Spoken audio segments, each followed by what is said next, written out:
Hello, lore enthusiasts, and welcome to Murder Drones.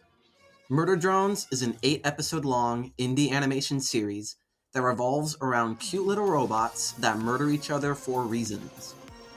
This series has blown up on YouTube with a combined total of 278 million views. Clearly, a lot of people enjoy this series, but the biggest criticism I see is that the lore is too hard to understand. Now, I only started watching this series about 2 months ago, but ever since then I've watched it about 10 times over, and I'm finally able to piece together the lore in detail. So that's why I'm creating this video, and hopefully video series, to explain in detail the lore of every episode, and point out hidden Easter eggs the creator of this series put in. So, without further ado, let's dig in. Also, keep in mind, I will be formatting this video so that there are no spoilers for future episodes in them. You only need to have watched episode 1 Piolet of Murder Drones to watch this video. As more gets revealed throughout the series, I will return to previous episodes to connect the dots, but once again, there will be no spoilers. So, enjoy the analysis. Episode 1 starts off, as the screen says, with some exposition. The narrator, who we later learn is our main character, Uzi Dorman, starts by saying they are worker drones sent by the humans of their parent company, J.C. Jensen in Space, to mine exoplanets for resources. They were overworked and mistreated by the humans, as you can see by this worker drone here who was crushed from the weight he was told to carry. Then, somehow, the humans managed to extinct all biological life from the planet by blowing up the core. Keep in mind, this is not Earth. Although it may look very similar to Earth, this is an exoplanet. And now only the worker drones remain. Also, you see here how the robots reproduce, by creating an untrained neural network. This implies that when worker drones are made, they're a blank slate, and whatever they're exposed to is what their job becomes. I'll come back to this later. But then, we see a spaceship crash land on this planet with 3 murder drones in it. They were sent by the humans of J.C. Jensen in Space back on Earth to deal with the rogue AI, aka the worker drones, and kill them all. Right here we see Fatal Error, which is what pops up on the worker drone's display when they've been killed. And right here we see calculating most probable deity to pray to on the display of this worker drone, who's about to be blown to bits. And here we see this couple running from the explosion and losing their baby in the process, showing us that these murder drones will kill anyone without exception, even defenseless babies. Our exposition ends with the title card being displayed, and one cool detail in the reveal of the title. For 6 frames, you can see this symbol pop up, and this symbol will play a huge role in the story after this pilot episode. Also, here you can spot the 3 murder drones building this spire out of the dead corpses of worker drones.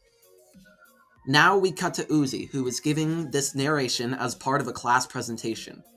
She reveals that her civilization is hiding from the murder drones under the ice behind 3 secure doors, cleverly pointing out that they're just waiting for an inciting incident, which she herself will have in this episode. Uzi ends the presentation with, how do we fix this in an uncomplicated sci-fi way? The answer, with a sick-as-hell railgun. The railgun then explodes shortly after she turns it on, and Uzi lands herself in the nurse's office.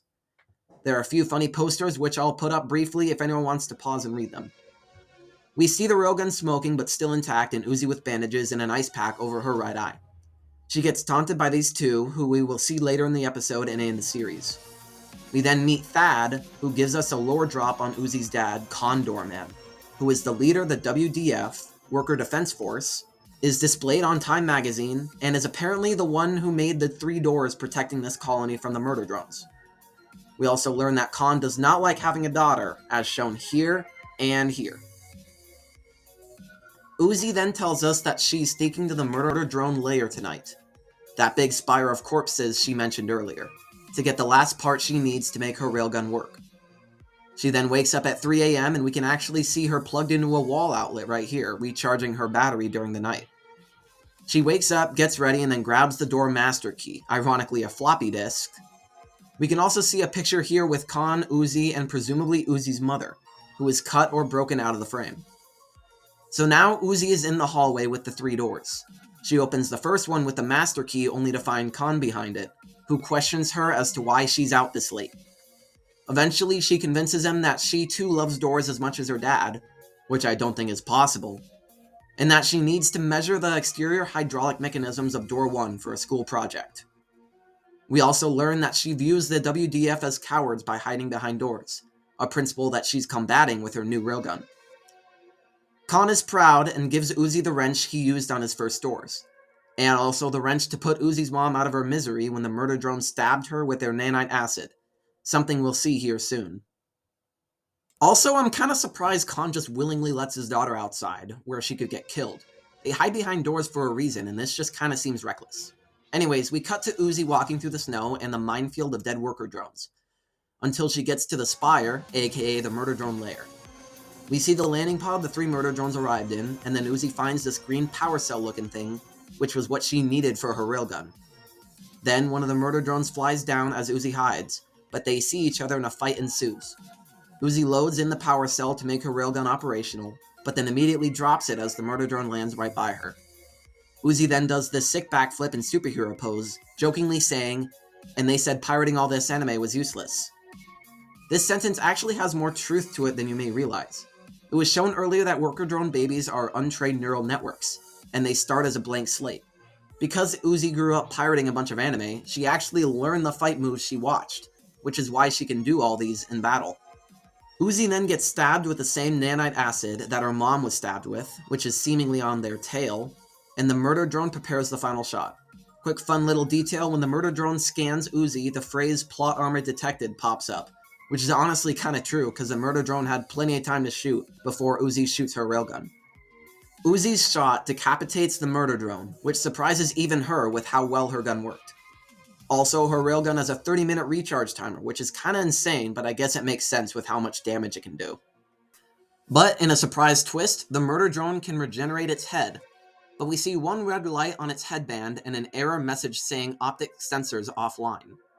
Because its optic sensors are offline, the murder drone can't see, allowing it to mistake Uzi as a fellow murder drone, or disassembly drone, as we learned. We then learn this murder drone's name is Serial Designation N, or N for short. Uzi tries to leave, but still has the nanite acid eating away at her hand. N, still thinking Uzi is a murder drone, assumes she stuck herself with their acid tail. To fix it, all she has to do is stick it in her mouth. The disassembly drone's saliva neutralizes the acid. Uzi does not have this saliva, so she uses N to heal her wound in the landing pod. We then learn the other 2 murder drones' names, V and J. These 2 are often confused, but an easy trick to distinguish the 2 is knowing that J has pigtails. V, we learn, is a psychopath, but for some reason N has a crush on her. And J is the leader of the 3, and she also despises N, claiming she would kill him herself if the company allowed it. We then get this conversation between Uzi and N, where we learn that what they're in is a spaceship, not just a landing pod. But the murder drones were never taught how to land, so it became more of a one-use missile. Uzi proposes the murder drones and the worker drones could work together to fix the spaceship to exit the planet. We then also get a big lore drop that the murder drones have to eat the oil of worker drones to avoid overheating and dying. This opens up an interesting conversation because that implies they'll die once all the worker drones are dead. So, the humans sent them to kill all the workers and eventually die themselves. A point which Uzi brings up when she says the company will simply dispose of them once their job is complete. Then V and J arrive back from their hunting trip, and Uzi runs, knowing that their optic sensors are very much online. V spots her, but then gets distracted with J rebooting N to fix his sensors. After he reboots, that red light on his headband is now its normal yellow color, and N is able to look back on the past couple minutes and see that Uzi was a worker drone this whole time. We can also see during the reboot process the message "Absolute Solver blocked by administration sin." While this message makes no sense now, it will make much more sense following episode 5. So, N, now with his memory restored, chases Uzi back to door 1, where he stops the door as it's closing and destroys the master key with his tail. His tail also hit the control panel, which opens all 3 doors, exposing the colony to the murder drones. Also, funny detail, as Uzi's trying to close the door, the message, "Ouch, stop hitting me, I can't feel pain, but your attitude hurts the most," pops up. Anyways, a chase scene ensues, where every member of the WDF gets obliterated by N. We also see Uzi's railgun has only 30 seconds remaining to recharge. Then we get a glimpse of N eating some of his worker drone's oil, and he flies up into the vents. The railgun is ready now, and Khan returns with that fresh pack of playing cards the WDF members requested earlier. N gets between Uzi and her dad, and pins Uzi up against the wall with his wing. The railgun falls over to Khan, where we see he's faced with an intense dilemma. Khan gets a lot of hate for leaving Uzi to die here, but you honestly have to look at the bigger picture. He closes the last door to try to save the rest of the colony.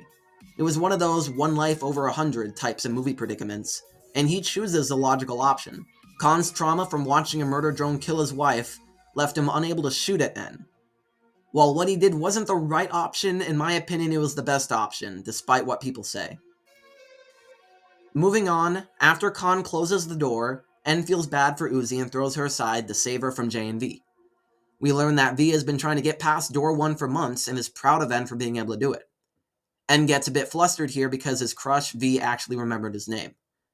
V then flies into the vents to get around the last door, and J and N remain to have a chat. J mentions they'll make top team this quarter, which implies there are more murder drones out there, not just V, J, and N. N then starts questioning why they're there, similar to what Uzi was saying when they were talking in the spaceship.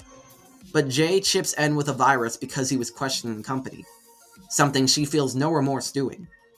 J leaves, and Uzi emerges to save N with the wrench Khan gave her, and the two followed J and V to save the rest of the colony. The video then cuts to Thad being thrown across the floor by J, and the two girls who taunted Uzi in the nurse's office go to help him. We also see that the WDF really are cowards, just as Uzi predicted. Thad is saved by N and Uzi, and the battle begins. When Uzi asks N which of the two he wants to fight, he says J please, because he doesn't want to fight his crush. But Uzi says too bad, and she goes on to fight J. In the end, N defeats V and ties her up, and in the battle with Uzi and J, we learn that J has an EMP, which she uses to deactivate Uzi. J plays Best Monologue Ever.mp3, as Uzi is semi-paralyzed on the floor from the EMP. But Uzi manages to stick J's foot with her own tail, giving her the upper hand to destroy J, leaving only her arms and legs behind. Presumably too much of her body was destroyed here for her to be able to regenerate like N regenerated his head earlier. Briefly, this warning message pops up on Uzi's display, but it's too pixelated for me to read. If you know what it says, leave it in the comments below. But now, with J dead and V tied up, the battle is won, and Uzi confronts her dad one last time. Uzi slaps herself, restoring her edge levels, just before banishing herself from the colony and leaving with N and the tied-up V through the ceiling. Which honestly makes me wonder, if N can this easily break through the ceiling of this place, how come V couldn't do that instead of trying to break through the 3 heavily fortified doors? Maybe it was camouflaged or something, I don't know. Anyways, to finish off the episode, we see Uzi looking off into the sunrise, plotting her uprising against the humans remaining on Earth. We also quickly learn that the sun can kill the disassembly drones, meaning they can only roam around at night. This also probably explains the Spire of Corpses, because it provided some shade for them to hang out in during the day. We also see for a few frames this strange symbol appear on Uzi's left eye, and some text showing the absolute solver string being changed from false to true. This is the same symbol we saw on the title card, and this little code change will play a huge role in the following episodes. As the camera zooms out, we see the ginormous hole formed on this planet from the core exploding, as well as 3 more murder drone spaceships arriving to this planet, leaving us on a bit of a cliffhanger. And so ends episode 1 of Murder Drones. If this video somehow gets like 25 likes, I'll start working on episode 2, Heartbeat. While this video isn't that long, it took a lot of time to make, and I don't want to put that much work into another video unless I know people are enjoying them. The videos will only get longer as the lore gets deeper. Compared to the rest of the series, what I discussed in this video on episode 1 is really only the tip of the iceberg. I hope you all will allow me to keep the lore going by liking this video. Have a great day, everybody, and see ya!